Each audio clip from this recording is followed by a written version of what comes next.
ஸ்டேட்ங்கிறது liberation தான். Liberation சொல்லிச்சோன்னா மனசு வந்து ஃப்ரீயாக இயங்குறதுக்கு பேர் தான் லிபரேஷன். அது வந்து எந்த தடங்களும் இல்லாமல் ஃப்ரீ ஃப்ளோவில் இயங்கிட்டே இருக்கணும். அந்த லிபரேஷனுக்கு நாம தரப்பில் என்ன பண்ணணும்னு சொல்லி சொன்னால் நம்ம எதுவுமே பண்ண தேவையில்லை. அதனால அது தானாகவே எப்பவுமே அது ஃப்ரீ ஃப்ளோவில் தான் இயங்கிட்டு இருக்கு. அதனால அது சம்பந்தமாக நமக்கு எந்த வேலையுமே இல்லைன்னு சொல்லி நம்ம ஒரு முடிவு எடுத்துக்கணும். அப்படி முடிவு எடுத்துட்டேன்னு சொன்னால் அந்த மனதினுடைய இயக்கத்தில் நம்ம குறுக்கிடவே மாட்டோம். மனது வந்து இல்லைன்னா என்ன பண்ணணும்னு சொன்னால் பயம் வரக்கூடாது, வருத்தம் வரக்கூடாது, மகிழ்ச்சி வந்தால் மகிழ்ச்சி என்னை விட்டு போகக்கூடாதுன்னு சொல்லி மனதினுடைய ஃபங்க்ஷனில் நம்ம குறுக்கிட்டுருவோம்.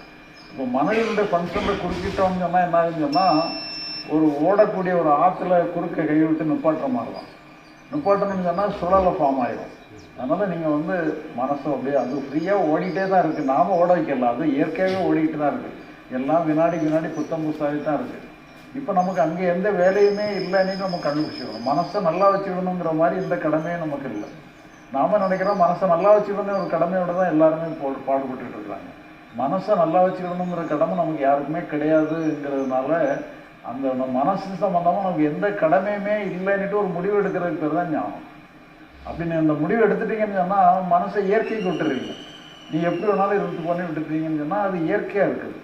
அப்போ மனசு வந்து இயற்கையாக இருந்தோன்னா அது லிபரேஷன், விடுதலையோடு இருக்குது.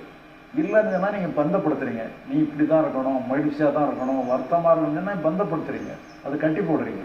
இந்த கட்டி போடுறதை விட்டுருங்க, இந்த பந்தப்படுத்துகிற வேலையை விட்டுருங்க. இந்த சுதந்திரமாக விட்டுருங்க. நீ எப்படி வேணாலும் சுதந்திரமாக செயல்பட்டு பண்ணி விட்டுருங்க. இப்போ உங்கள் கவனம் எங்கே இருக்கணும்னு சொன்னால் செயல்களை விட்டுறாதுங்க. செயல்களை இப்படி செய்யணும். என்ன செயல் செய்யணுமோ அந்த செயலை கரெக்டாக பண்ணணும். தப்பான செயலை செய்யக்கூடாது. உங்களை பொறுத்த அளவில் நீங்கள் எப்படி இருந்தாலும் ஓகேன்னு விட்டுருங்க. நீங்கள்ங்கிறது உங்கள் மனசு தான். உங்கள் மனசு எப்படி இருந்தாலும் ஓகே. உங்களை கம்ப்ளீட்டாக விட்டுருங்க, இயற்கைக்கு விட்டுருங்க. அங்கே நெறிப்படுத்தாதுங்க. இப்படி இருந்தால் சரி, இப்படி இருந்தால் தப்புன்னு சொல்லி உங்களை குற்றம் கண்டுபிடிக்காதுங்க. உங்களை இயற்கைக்கு விட்டுருங்க. மனசளவில் நல்லா இருக்கணும்னு நினைக்கிறது தான் ஆன்மீகத்துக்கே விரோதமானது. செயல் நல்லா இருக்கணும்னு நினச்சா அதான் உண்மையான ஆன்மீகம். செயலில் போகணும். உங்களை பொறுத்தளவில் நான் எப்படி இருந்தாலும் ஓகேன்ட்டு சொல்லி உங்களுக்கு முழு சுதந்திரம் கொடுக்குறேன். அதுதான் நீங்கள் லிபரேஷனுக்கு போயிடுறீங்க. அப்படின்னு சொன்னால் உங்களுடைய வாழ்க்கையே வேற ஒரு கட்டத்துக்கு போயிடும்.